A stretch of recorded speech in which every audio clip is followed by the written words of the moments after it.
Hi,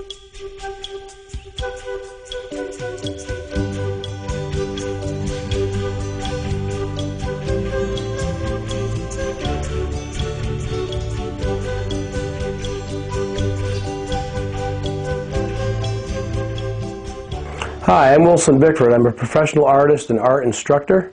I'm also currently authoring a book, an acrylic instructional book for Northlight Books, which will be released in April of 2009. The title of that book will be Wildlife Landscapes You Can Paint Using Just 5 Colors. The purpose of this video is to show you some tips and techniques that I've learned along the way for various landscape elements and stumbling blocks that I find my students commonly have. Hopefully these techniques will shed some light on those problem areas for you.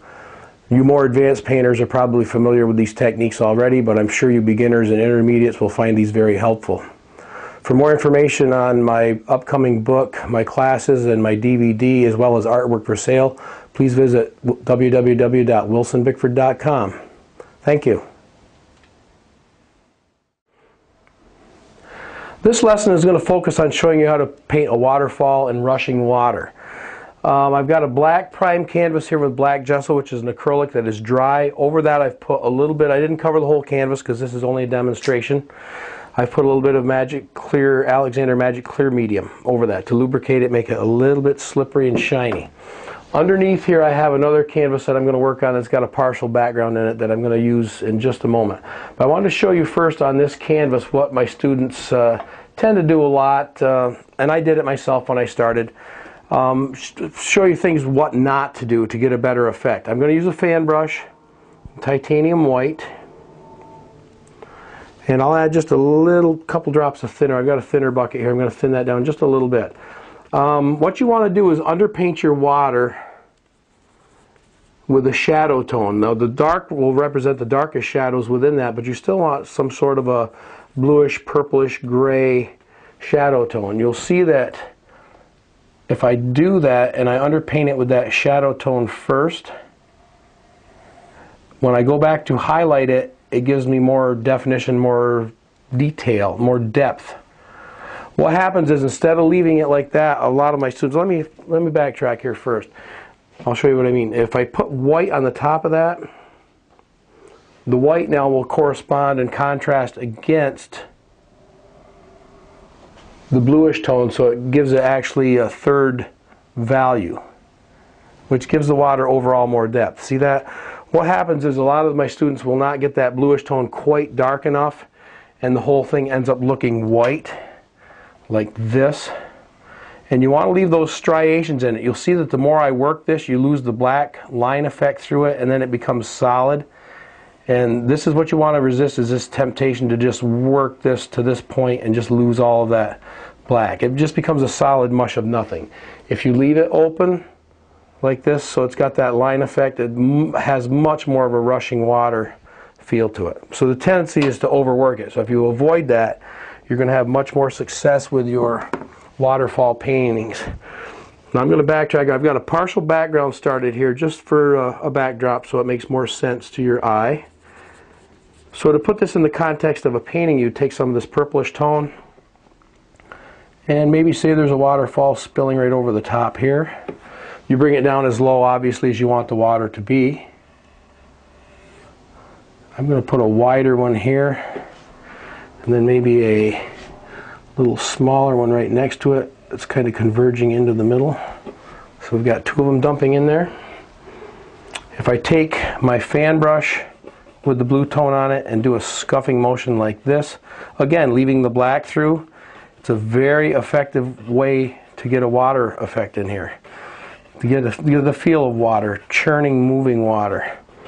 Now if that's too harsh for your tastes, you can take a clean, dry 1-inch brush and just kind of smudge that and blur it. That softens it, takes the really hard lines off it, makes it look a little more like water. You would come back with white on your fan brush. This is just another clean fan brush that I grabbed.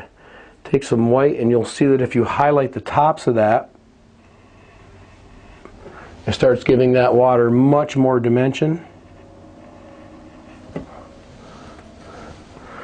And then obviously you have to hem this water in one way or another.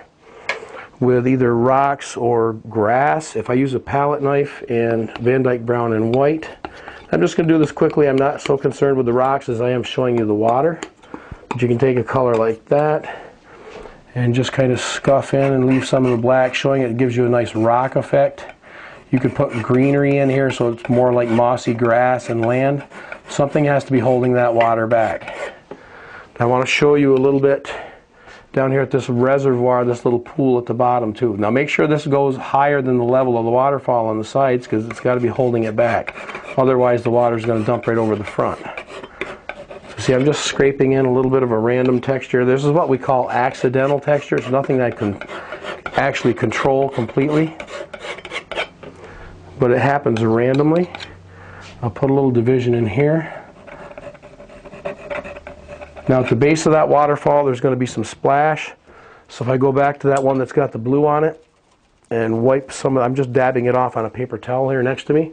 Take very little paint and a very light touch, and if I just use the corner and a few of the bristles on the corner of that brush, it's a very easy way to get this very transparent foamy look.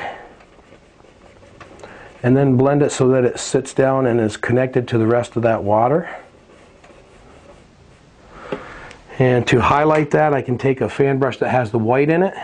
I will thin that down with paint thinner so it's reasonably quite thin, so I can spatter with it. Spattering means I'm going to pull the bristles back and flick them and let the little dots spray off the brush, which is a great way to get a splashing foam effect at the top of this, so the water, it looks like it has droplets splashing up.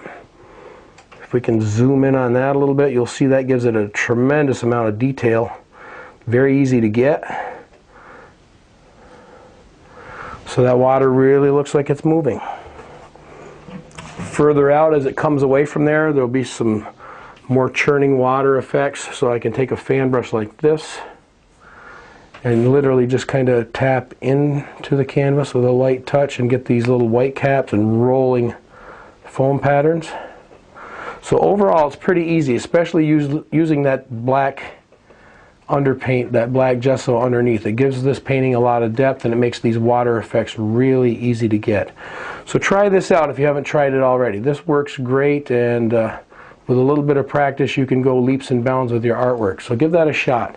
Don't forget to log on to www.wilsonbickford.com for more painting ideas.